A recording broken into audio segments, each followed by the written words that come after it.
दोस्तों सावन चल रहे हैं जिसके लिए हमारे सनातनी भाई लगातार कावड़ लेकर आ और जा रहे हैं, जिसके लिए हमारी उत्तर प्रदेश सरकार लगातार इनका अच्छे से स्वागत कर रही है। इनकी सेवा में कोई भी कमी नहीं छोड़ रही और ये बात हमारे देश के जिहादियों से हजम नहीं हो रही और वो अंदर ही अंदर कुड़कर मरे जा रहे हैं। उत्तर प्रदेश में टीचरों को कावड़ियों के पैर दबाने के लिए कहा गया है, इसलिए हमन जी पुलिस वाले आए काल उत्तर प्रदेश में कानून का पैर धोकर पीजिए, कावड़ियों के पैर दबाइए, शोएब जमे थोड़े पाप धुल जाएंगे। जी आप बोलिए। आतंकवादियों के पैर आप दबाते हैं। हमन जी ऑडियो बंद। आपने कावड़ियों को आतंकवादी कहा है? नहीं, मैंने बोला कावड़ियों के पैर आप दबाइए, आपने बोला आतंकवादियों के पैर आप दबाते हैं। नहीं, मैंने कहा कि जो शोएब अपनी जबान पर लगाम दीजिएगा, जबान पर लगाम दीजिएगा। दरअसल महाराज के डिबेट में शोएब जमे कावड़ियों की आवभगत देखकर, उनका स्वागत देखकर लगातार जला भुना जा रहा था और इससे ये सब हजम नहीं हो रहा था। धीरे धीरे उसकी ये जलन उसकी जबान पर भी आ गई और इसने अमन चोपड़ा को ऐसी बातें बोल डाली जो कि इसको नहीं बोलनी चाहिए थी, क्योंकि इसको नहीं पता था कि ये आखिर एक भीड़ किससे रहा है। आजकल अमन चोपड़ा किस तरह की धुलाई के मूड में बैठे हुए हैं और वही इसके साथ भी हो गया। बाकी किस तरह से अमन चोपड़ा ने इस जाहिल की थुकाई की है, कुटाई की है, आप खुद देखिए। आदिल बना भगवाधारी, जिहाद इच्छाधारी। ये नए तरीके का जिहाद है, इसको आप कहिए बहरूपिया जिहाद। नाम बदलकर लव जिहाद तो आप सबने देखा है ना, सुना भी होगा, देखा भी है, लेकिन लिबास बदलकर बहरूपिया जिहाद अब ये नया है। ये भगवा की बदनामी वाला बहरूपिया जिहाद है। अच्छा, मेरा एक सवाल है शोएब जमई। शोएब, मेरी आवाज आ रही है शोएब? जी आवाज आ रही है। हाँ शोएब, अगर ये सफल हो जाते तो क्या होता, ये है मेरा सवाल। अगर ये आदिल कमाल नहीं पकड़े जाते और आज होता था कि हिंदुओं ने, कावड़ियों ने मजारों में आग लगा दी, तोड़फोड़ कर, तो क्या होता शोएब? हाँ, बहुत बढ़िया सवाल आपने पूछा है और बहुत जोर देकर आपने पूछा मैंने पहले कि अगर ये सफल हो जाते तो क्या होता। अगर ये सफल हो जाते बदकिस्मती से तो अमन चोपड़ा बहुत खुश होते, क्योंकि उनको हिंदू मुस्लिम करने का एक एजेंडा मिल जाता और 4 दिनों तक आप इस एजेंडे को चलाते और देश में दंगा फैलाने की कोशिश करते और दोबारा से राजस्थान पुलिस आती और फिर आपसे पूछताछ करती और फिर आपका स्वागत भी करती। ये होता जरूर, लेकिन ऐसा नहीं हुआ। आदिल कमाल की गलती नहीं, अमन चोपड़ा की गलती है कि आप लोगों की पोल खोल रहा हूं मैं। गलती आदिल कमाल की नहीं है, इन जिहादियों, कट्टर जाहिल जिहादियों की नहीं है। अमन चोपड़ा की गलती है कि आप जैसों की पोल क्यों खोलता है।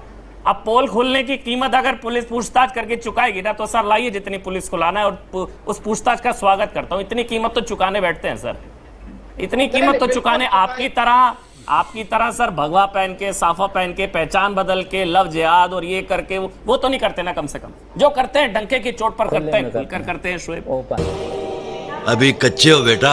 अमन जी देखिए, आपके चैनल में अभी कितने करोड़ों लोग देख रहे हैं। मैं उनसे ये बात कहता हूं कि देखिए, एक मुद्दा डिस्क्रीट आया और उस मुद्दे को लेकर के बहुत सारी चर्चा हुई, लेकिन इसी कांवड़ यात्रा के दौरान कई जगह पे जहां पे मुसलमान बहुसंख्यक आबादी में है, मुसलमान मोहल्लों से गुजरते हुए कांवड़ यात्रियों को पानी पिलाने की कई तस्वीरें आप देखेंगे, खून बरसाने की कई तस्वीरें देखेंगे। वही हजम नहीं हो रहा, बिल्कुल सही कह रहे हैं आप। ऐसी घटनाओं को मुख्यतः तौर पर दिखाने के बाद वो अच्छाइयां, वो समाज को जोड़ने वाली चीजें छुप जाती है। आपको पता है बागपत में भी ऐसा हुआ है, बागपत में भी ऐसा हुआ है शोएब, बागपत में एक आपके जो भाई हैं वो हिंदू बनकर और वो भगवा धारण करके नुकीले हथियार के साथ मंदिर के गर्भगृह तक पहुंच गए। बागपत में भी ऐसा, आपको लग रहा है इकलौता मामला नहीं है, बिजनौर में भी ऐसा हुआ, बागपत में भी ऐसा हुआ, मुरादाबाद में मैंने आपको दिखाया, हाजीपुर में सुनिए, हाजीपुर में 6 भाई आपके वो नंदी बैल लेकर घूम रहे थे और वो पता लगा कि वो पहचान छुपाकर वो भी कावड़ियों के बीच में घुस गए थे। ये चीजें हो रही हैं, हमें इसके खिलाफ बोलना चाहिए। आपने जो बोला मैं आपके साथ हूं कि मुस्लिम समाज के लोग पानी पिला रहे हैं, मुस्लिम समाज के लोग फूलों की वर्षा कर रहे हैं, वो तो पता है, वो तो है, अच्छी चीज है। वही हजम नहीं हो रहा जो संगीत रागी ने बोला। चलिए नवल किशोर दास जी, खुलकर बोलना चाहिए। किस बात पे खुश हो रहे हैं भाई? अरे पकड़े गए, खुश होऊंगा ना। आप रोइए, आपकी साजिश बेनकाब हो गई, मैं तो खुश होऊंगा ना भाई, मैं तो खुश होऊंगा। समाज बच गया, दंगा नहीं हुआ।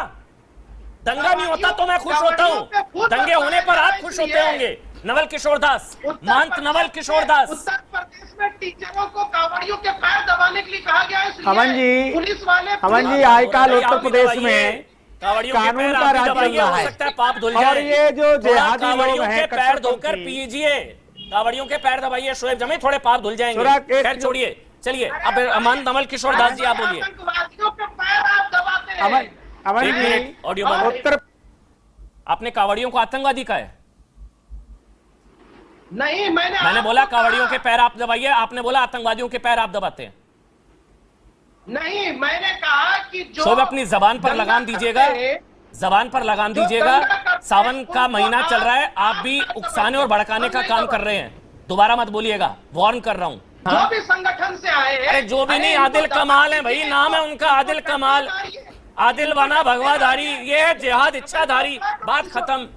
बात इतनी आसानी से खत्म नहीं होने वाली, क्योंकि ये लोग नहीं मानेंगे, ये कभी भी एक्सेप्ट नहीं करेंगे। हर बार हर सावन में यही हुआ करता है, हर बार ये लोग इसी तरह के कांड करते हैं, इसी तरह से घुसपैठ करते हैं और हमारे कांवड़ियों को बदनाम करने की कोशिशें किया करते हैं। हर बार ये पकड़े जाते हैं, हर बार इनको मार पड़ती है, ये लोग जेल जाते हैं, उसके बाद भी आदत से बाज नहीं आते। इसलिए ये बात इतनी जल्दी खत्म नहीं होने वाली, इनका कोई ना कोई परमानेंट इलाज तो जरूरी है। बाकी आप लोग इस बारे में क्या सोचते हैं, कमेंट कर जरूर बताएं। जल्द मिलते हैं किसी नए वीडियो में नए टॉपिक के साथ। तब तक गुड बाय, नमस्कार, जय हिंद।